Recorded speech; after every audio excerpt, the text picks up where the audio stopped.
Killing machine. Lying here,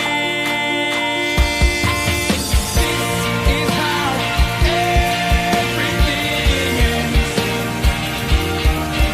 No more for these kings of men. This is how. So thanks for joining us for another Crazy Killing Machine video. I'm Carl. I'm Steve. And we finally made it! We are finally kicking off our RPG campaign, our Keyforge RPG campaign, and we are going to start with a character creation video, so there's going to be 5 in total. We'll start with mine, for reasons which will probably become clear when you see some of the others. So mine is going to be a relatively, not vanilla, I'm not going to say vanilla, but it's a relatively straightforward character to create. We're going to break it in easy. I've not really read much of the book. I've seen it, but Steve's read it from cover to cover. So Steve's going to help me with creating the character. Once the video's live, we're going to put up the character sheet that we've had to make as well. So you'll be able to see what the character sheet looks like of some of the stuff that we're going to talk through. But this is fundamentally Steve's aeroplane. He's going to fly it. It's a good analogy, as good as many. So I'll try and explain and introduce my character as part of the campaign, but this is Steve's baby. So take it away, Steve. Yeah, so I just want to start off by saying thank you to FFG. As some of you may have noticed, at the UK Grand Championships, we've got an early copy of the book. They sent that over to us so I could write this campaign for you all and we can start working through it. So yeah, I've been reading through this. I've got a good understanding of how the game works now. It also refers to the old Genesis book, so if you're looking at picking this up, you probably need both of these, as well as the other dice.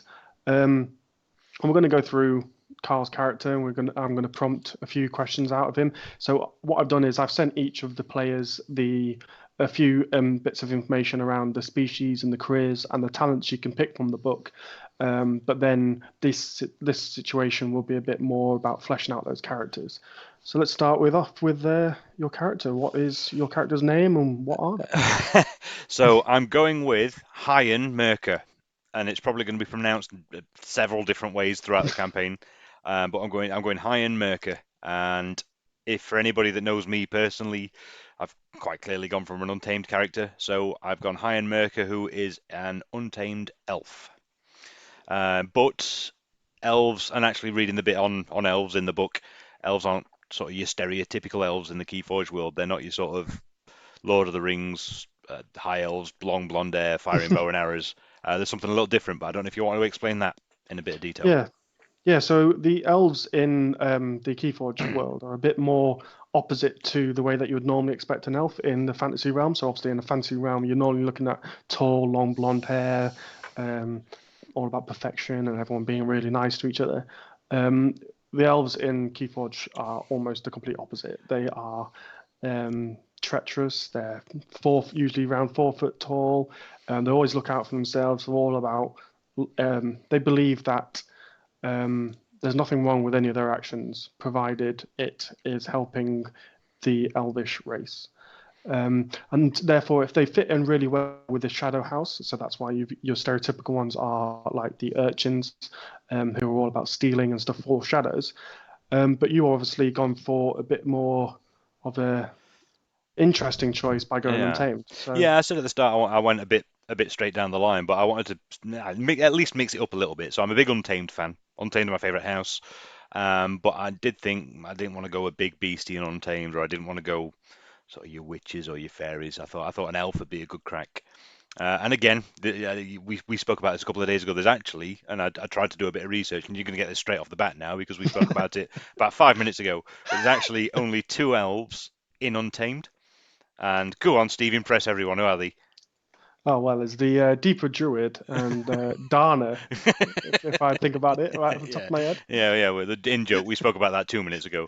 But they're the only 2. But reading into the lore a little bit, so there is an actual untamed elf clan called the Zvok. So they're a very specific type of elf, and I think, as far as I'm concerned, it's the only, as far as I can decipher, it's the only untamed elf clan, and they're from a very specific part of a very specific forest in Keyforge, called the Purple Tangle. I mean, Yeah. I don't know much more than that because I've only had a brief look through the book. But yeah, I mean, it's super interesting. Maybe that could become a part of something. But yeah, that's Heian Merca, Heian Marker. That you know, Heian Mercer. Already got the No, name wrong. I'm going Heian Merca, and he's an untamed elf. Okay, so let's go through a bit about the background of your character. So the book actually prompts a little bit in terms of how to get an understanding of the characters, because one of the big things about the Crucible is no one knows what it is. No one knows why it's there. Someday, some societies have just appeared on this planet, and it keeps on changing all the time, and no one really knows why they're there. So one of the big questions in the book is about what the Crucible is to your character. So, Carl, what do you think about the Crucible? So I've gone. I suppose I bet just a little bit background then of who Heian Mercer is and sort of his mentality. So he's he's not your stereotypical. Well, you can see there that I put above the name. We'll talk about the career in a second, but he's a rogue elf. But rogues again aren't necessary. Well, he's not your stereotypical rogue. He's not the rob people. He's not worried about the riches. He's not worried about money or being sneaky or being conniving. He's well, I suppose he is sort of conniving. He much more. He's one of the sorts of characters that would value information over riches. Um, and one of the things that he really exploits is, I mean, he doesn't really care what the Crucible is. He's not much of a fighter, and we'll talk about some of his flaws in a second. Um, but he uses the idea of the Crucible and the fact that people want to be Vault warriors and heroes of the Crucible. He uses that as leverage to further his agenda. Um, so, an example, you got a big old beastie that wants to be a Vault warrior in Brobnar or whatever. He'd be much more inclined to manipulate that person because that's what they're trying to achieve. Does that make sense? Yeah, it makes sense. So that leads on to another question for you then. So the Untamed house as a whole, they are all about living in the wilderness, and they are pretty much wherever there isn't society, you'll probably find the Untamed. Mm. So what I want to know is if your character's all about manipulating people, where have they got those skills from, if they're used to being untamed and therefore living in the wilderness? That's a good question. Yeah, that is a good question. So I suppose it's dipping into a little bit more about Hyan's background then and some of his mentality. So one of the flaws that he has is he's super distrusting of humans within Untamed. Yep. Hyan's very much like well, you mentioned there about elves being all about the elven agenda. Well, Hyan's all about the Untamed agenda, and he sort of feels that the introduction of humans into the Untamed race polluted the pool a little bit. It's diluted the pool. Okay. Um, so there's actually a group of humans that came into the Untamed race, and I know you can explain this a little more because you told me about it. Because I was originally going for the whole just distrusts humans, just doesn't like humans because of that, not wanting humans within the Untamed race, and that's probably where he got a lot of his manipulative skills or a lot of his cunning was dealing with the humans and manipulating them within in Untamed. But yeah, if you what is it? Is it Okay, the yeah. So that's the yeah. So it's Kildrith? Is it sounds good. The So Kildrith? there's the Kindrith. Kindrith. Yep. So obviously there's is it Kindrith Kindrith Longshot. Longshot Yeah. in the actual card game, and the name Kindrith about this group comes from her. She's like a legend within the human Untamed society. And yeah, the Kindrith are a group of humans within Untamed. They tend to all stick together. You'll find some Untamed like humans throughout everywhere, but if you're looking for a concentrated group, you're looking at the Kindrith. So yeah, what you're saying there then makes me think perhaps your character had a bad encounter with the Kindrith. So initially they were open to them and they learned some of the like roguish ways that they have, Mm. and then they've gone away and something bad's happened to a character and that's turned them against the humans, or seen that the humans are diluting the Untamed and therefore they're now going to use the skills that they've got Yeah, going yeah, for. that sounds interesting. Yeah. Or the other way is that the other group in the Untamed is one called the Exiled, and that's usually characters that have come from other parts of other houses or other parts of society, and have just given it all up and decided they want to go live in the forest, and that's why you would find some humans in Untamed. Oh, I didn't know about them. I mean, that sort of makes more sense. The second lot, because Yeah. I suppose even if the Kildrith, mm, But then one of your thoughts there is but then it's not if just humans, is it? Then it's yeah, anything. society. Yeah. Yeah. No, we'll stick with the first. We'll stick with Kildrith. So doesn't like the Kildrith Kindred. because the Kindrith, sorry. That he doesn't even care. He doesn't learn their name. He's just not even bothered. No, yeah, we'll stick with that. We'll stick with the original plan. That he just doesn't trust the Kindrith. Okay, that's pretty cool. So that leads on to the rogue career then. So I've gone again just to reiterate. So I've gone rogue, but not not stereotypical rogue. So he doesn't use. No, he's more of a speech manipulator or a social manipulator. So he's very much into manipulation and coercion and getting people to do what he wants them to do through speech, as opposed to any sort of I know there's no magic, but any sort of skills. Hmm. So he's very good at speaking his way out of situations, and that's probably because he's absolutely useless at fighting his ways out of situations. So you obviously have to come up with flaws, and one of the flaws I spoke about. So I did put that he has a serious distrust of the Kindrith as a flaw.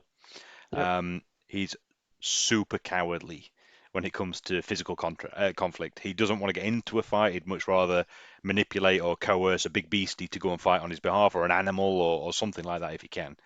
Um, yeah, so he I don't want to use the word coward because he can fight.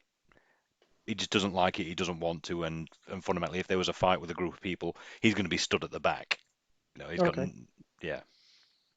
Yeah, so rogues in general are usually a bit like mercenaries and people for hire. So you saying your character, rather than being for hire, they're going to be looking out for themselves, Yeah, or yeah, he's certainly not a for hire sort of person. He's definitely about strengthening his own agenda, or getting to where he wants to go by. I mean, he might put a front up every so often that he is that sort of person that could be for hire, or to help, but he's never going to do it purely on somebody else's want, or because they're going to give him some cash. He's gonna want to do something because he's got his own agenda. okay. So that goes into another question. So obviously, you're going to be part of a group Hmm. eventually of other like species and different members, and you're unlikely to obviously be still in the untamed forest. Yeah. Like you don't know what the setting's going to be yet, but what would you think your character's reason for leaving the forest and being part of a unknown group would be? I think it's so the Kindreth are going to play a part of that. I don't know if he's going to get to a point where he's lost so much faith potentially in Untamed as a house, or as a is it referred to as a house in the book? The untamed house, yeah. Yeah, It's it's just referred to as a yeah, house. It's not a race, or it's not no, a species. Yeah, it's a it's just a house. group of yeah. Yeah. It's just a group. It's not So a maybe he's species. lost so much faith in Untamed as a house that he's gone out looking for other stuff. So he might be going out to find somewhere that he either fits better, or some way potentially to bring the Kindreth down. I don't know if he's maybe looking for Yeah, that information, so further information, or ways to manipulate and come back with leverage on the Kindreth. yeah, okay. But that's his thought. He just can't stay where he is now because he's so distrusting of that group of people that he's off to broaden his horizons, sort of thing.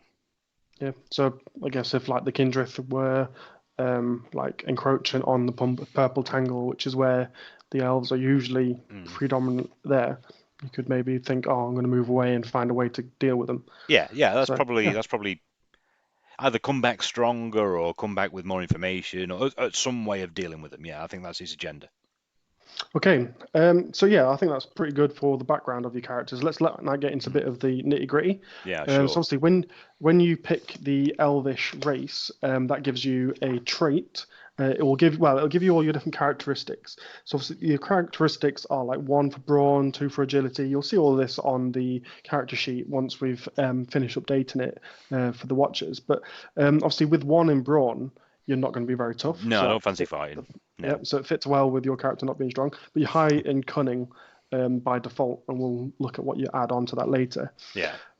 So obviously you start off with all those skills. That then sets your wound stress threshold and your strain, and then you get a starting ability talent, which is always comes out on top. Yes. So if you want to talk a bit So about that. always comes out on top for me is, and without getting too into the nuts and bolts of the infrastructure, but basically once per session, I can manipulate the outcome of a an action or a role that's targeting me, or that I'm targeting somebody with. So basically, it just gives me a bit better chance, or no, actually, I suppose it's after the fact. It gives me a guaranteed chance of somebody failing a target on me, or me guaranteeing targeting somebody successfully. Okay. And then yeah, so then that it also lets you have some starting skills for you It to choose. does. So you start with a rank in knowledge of culture, I do. and then you get to choose either deception or stealth. Which one have you So I gone did for? think about this because I thought the way that I worked is I did the character first and then went back and said, well, actually, what skills would he have? I don't know if that's the way that everybody does it. I mean, it's the way I've always done it with all the other RP or the other role playing stuff that I've done. So I start with the character because that's the bit that I like. And I thought, well, actually, now built on that character, is he going to be worried about being in the shadows and picking people's pockets, or is he going to be worried about standing face to face, looking in people's eyes, and getting away with stuff? And it's certainly the latter. So I went deception. Okay, So that fits all well. in on deception. Yep. And then obviously you then pick the career of rogue, and the picking that career then gives you some set career skills. It does. And those career skills are brawl, coordination, deception, ranged, skullduggery, stealth, streetwise, and vigilance. Yeah. You then, as a character, get to choose to put a skill into 4 of those career skills. So which ones did you So go the for? 4 that I went in for were ranged because again he's going to be stood at the back. Got no Yep. interest in brawl because he's not going to stand there and fight. I put one in skullduggery because that's a rogue's bread and butter. Can be a bit of a sneaky bastard. One is streetwise because it's a cunning skill. So again, just to get that. Hopefully, if there's a situation where he needs to get a bit of a feel of the current situation or the current location, streetwise, I think is going to help with that. And then I put another one in deception. You know, Okay.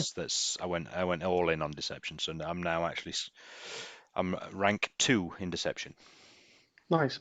So obviously at character creation, you can't go higher than 2 in a rank. Yeah, But it looks like in the Keyforge one, there isn't any opportunity for that to come up anyway. yeah. So the next bit is we then get assigned some gear. So you could either spend some currency and make up your own gear, or it has some recommended ones in the book. And for every character, I'm going to tell everyone that they've got to take the recommended, just so we can get a bit more of a feel for the game, and we're actually using the book then rather than coming up with our own stuff. So the first one is you get to pick either a brawl weapon or a ranged weapon. I'm going to assume here you went with ranged. I went with a ranged weapon, and the ranged weapon that I could take was a one-handed weapon with the trait of double-barreled. Yeah. Now we had a bit of a conversation before this, and again, I don't necessarily think that he'd run around with a double-barreled pistol or a double-barreled gun. We spoke about it potentially being what's the word we look not like a Well, rather than stun, like having a non-lethal weapon, Yeah. like a Well, rather than having it double barreled, it's going to be like 2 different modes. yeah, So you'll have like a lethal and like a stun mode, yeah, like that's right, yeah, a way to disarm someone. So then we looked at the different traits that you can add on, and there's loads of different things that you can add on to a weapon, and obviously it's up to the game master's discretion as to how much you get to add. So what we thought is if we added the shocking ability, we did. which means it's now fire bolts of electricity, and it can disturb nervous systems. So you'll be able to either Change that. shoot for it to be like a lethal shot of electricity, or well, try to be a lethal shot, or it'll be just to stun them or slow them down. Yeah, just updating So- that now. Yeah. Yep, got that. So Okay, yeah, it's the a next one-handed one- pistol that's double-barreled and shocking. Ace. Yep. And then so then next we pick your clothing, which it's either durable clothing, or we can go with standard clothing. Which one did you go for? So I looked at both, and again, durable clothing, I don't think it's going to be a thing. So I went down the standard clothing route because the traits that you could get with that seemed excellent. So the 3 traits that came with the standard clothing for a rogue were anti-grav, silent, Yep. and lupine. So anti-grav, Yep. I'm assuming, is straightforward. It means that it's a bit more. It's anti-grav. Rogue makes Yeah. falling checks, things like that, a bit easier. Yeah, so it makes it easier on falling checks. It doesn't mean that you can just fly or walk up walls or I mean, anything like that'd be that. nice, It is it just when you're falling, in terms of like the technical side of it, if you were normally anything 1 range band or higher, you've got to do a check, whereas for you it's going to be 3 Oh, or nice. higher. So it's So obviously quite silent. We can work that in. But what's lupine? You did explain this a little bit, but what's lupine? Yeah, lupine's a bit weird for gear, but what it says in the book is it allows the wearer to better notice possible threats or items of interest, even when conditions would interfere with their senses. So I don't know how clothing's meant to do that, but Who knows? it seems it's pretty helpful for you, who is obviously going to be streetwise and deceptive, that you can notice things. So that would be like, it'll help when it's usually if you're not actually looking for a threat, it will you'll have a chance of actually spotting one, Sure. Grand. which is good for your vigilance anyway. Yeah, sure.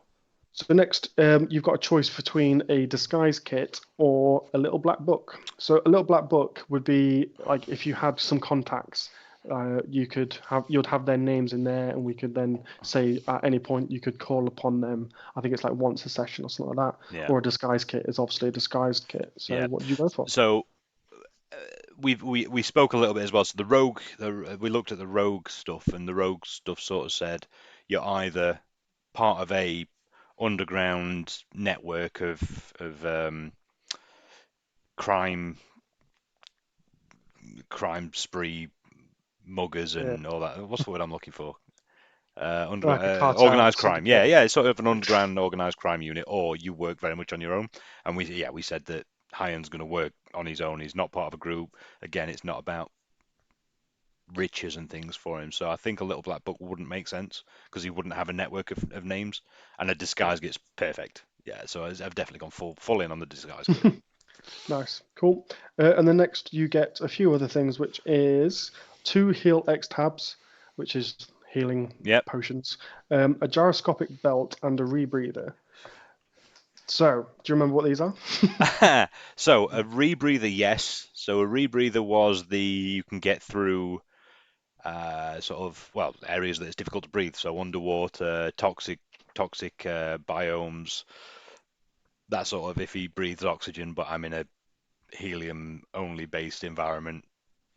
It's what you'd expect. Yeah, it's gyroscopic belt. I can't remember. Yeah, so a gyroscopic belt, what it says in the book is it gives you an external point of balance, so it can make it far easier for a person to find the gravitational center, especially while undertaking acrobatic maneuvers. There you go. It's So that would flippy. be something. You can be a flippy boy. But it's stuff like if you were rappelling down the side of a building or climbing up one, it'll help you in that situation. It wouldn't be like, it doesn't just help you walk up and down walls again. In terms of actual can't think of the mechanics of the game, it's when you're doing coordination checks, it will make it a little bit easier. Yep, sure. So if it would be climbing up the side of the building, and I'd be like, right, okay, you can add a couple of dice because you've got your gyroscopic belt. Sure. And then finally, we need to determine how many ambits you have. So ambits are the currency in. There you go. That's my. They're the currency in Keyforge, and you'll roll a 1d100 or 5d20s. Yeah, nice. and add them together to get it. But ambits in Keyforge. So ambits are actually made out of amber, but there's a big difference in Keyforge between raw amber and imprinted amber. So ambits aren't actually worth anything apart from the actual currency that they are. Whereas if you had that much in raw amber, it would be worth a lot. So that's just a bit of an interesting background Oh, for nice. you. But yeah, so if you want to roll Yep. 5d20s and tell Yep. me how much you get. Let's be nice and honest. So, number 1, 11. Number 2, 5, 16. 4, 20. God damn it. Oh, I've rolled it off the table. 4, 24. Oh, and 18. There we go. Saved it. 30, 42. 42. So below average, but your guy doesn't care about riches, does he? Don't give a So shit, does he? it's all fine. Uh, Yeah, so that is right. the basic side of it. Now, the next thing is you get to spend some I experience. do. So I start with 95 experience points. yep, so that's the case for most of the basic races. There's some weird ones that do different things, but yeah, you get 95 experience to spend. You can spend that on upgrading your characteristics. You can upgrade your skills, so that's like deception and stealth, or you can buy some talents. So what have you like? It usually recommends that you go for characteristics because this is the only opportunity you'll have to upgrade your characteristics through experience. Whereas things like your talents and your skills, you'll get experience at the end of each session that you can spend at that point. So yeah, what have you gone with? So because of that, I went all in on characteristics and skills, because characteristics, even though they're very difficult to get skill up in the game, they're quite expensive to do within the game as well. Yep. So the way that they work is they are 10 XP times the level that you're trying to upgrade to. So Yep. I had a 2 in agility and a 2 in willpower. I've just upgraded both of them to a 3, so that's 60 XP. So 2 lots of 30 XP. So I've now got 1 brawn, 3 agility, 2 intellect, 3 cunning, 3 willpower, and 2 presence. Okay. So that was 60. Then I had 35 left, and I went straight into the skills. I got some interesting skills. So if you want to talk about skills now? Oh, you mean talents? Yes, those talents, not Talents. skills. I Yep. didn't get any Not skills. skills. Or did I get any skills? Let me have a quick look, actually. I think you might have I got think one I might have skill. got one skill. Oh, stealth. Yes, I did Stealth. take a Go with the stealth. stealth. Because so skills are much cheaper. They're 5 times the rank. Yep. So to get a level 1 or a rank 1 was just 5 XP. And I had 5 XP spare after getting the talent, so I went and put one in stealth, sorry, because I'm assuming somebody's going to want something stealthy eventually.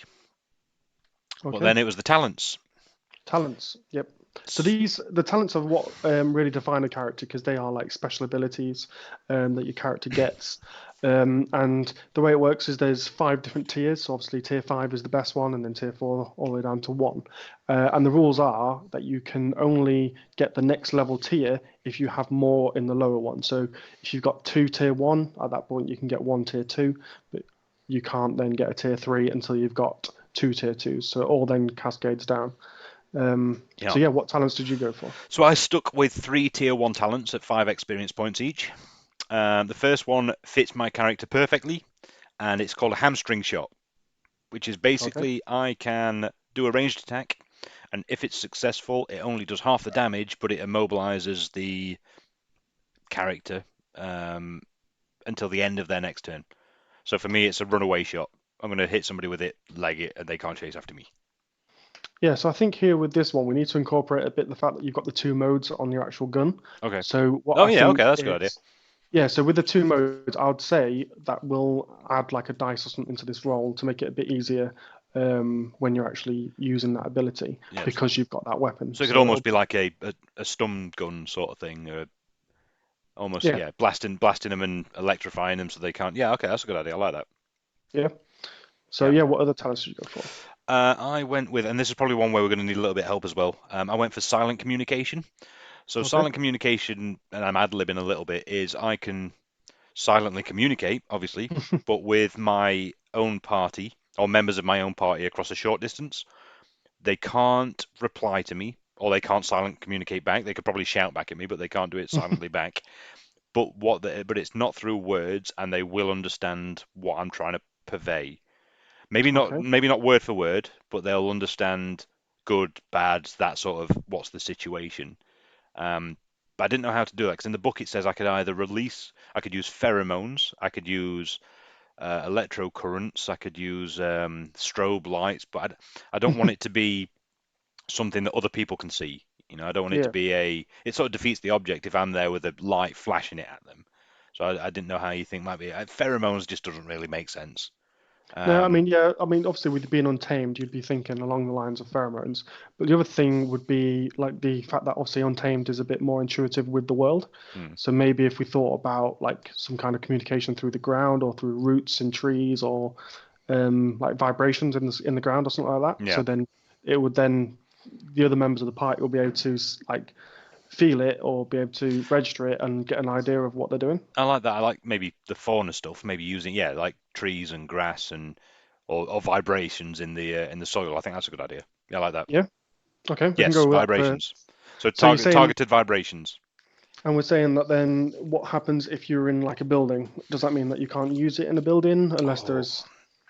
I mean, yeah, I mean, I could give it I mean, it's a drawback, but yeah, I could, yeah, because he's probably that might be something that he'd have to, because I know you can get additional levels in silent communication. That might Yeah. be something that you have to work up towards because he's not used to being in an urban environment. Yeah, Yeah, okay, I think okay, that's that a makes good sense. idea. Yeah, adds to the story. I mean, yeah, I like that. We'll obviously help out in terms of because it's going to have a drawback on one of your talents. We'll probably help it in another way, but I'll Well, let no, you I know mean, a if we're way to do that. increasing, I suppose with the hamstring shot, if we're increasing that slightly, I don't mind decreasing Yeah, yeah, that's a good this one. point. Yeah, Yeah, makes sense. so you're taking a step back on one to help on the other. I Yeah. think that's good. And And then then the you, I last guess one one more. Sorry. was just to be, I mean, he's a rogue, so I took one a talent called Street Habits. And Okay. Street Habits basically says whenever you're in an urban location, you can acquire um, a useful object once per, did I say It's once per session. once per session. So yeah, acquire one free useful object. And I love the fact that FFG didn't want to put you can steal something from somebody. Um, Acquire it nicely. you acquire it somehow. And it should be. I mean, the phrasing that they use is that it should be a small trinket sort of item. So I was thinking, for example, something needs burning and you could get a lighter. Yeah. And the general rules are it should be a weight of between 1 to 0 Yeah. and Encumbrance. Yeah. encumbrance of 1 to 0, and it should cost less than 100 ambits. Yeah. So So that I is don't like know a what straight. 100 ambits is. I don't know if that's a house or a lighter, but Yeah. that's the So general rule. yeah, you'll start to get an understanding of different values of things. Hmm. But obviously you can always try and steal things in the game. So you Yeah, could just be like, I want to try and steal that thing that's worth 1,000 ambits, yeah, but you're gonna have to be doing checks for yeah. that. This Whereas is this just is a saying whoop. I'm you having just that. yep, yeah, on the way past someone, Yeah. bit of a So pickpocket. I thought that'd be a good idea. I think that'd be yeah that'd be a good idea to use. You didn't fancy going for a devourer then?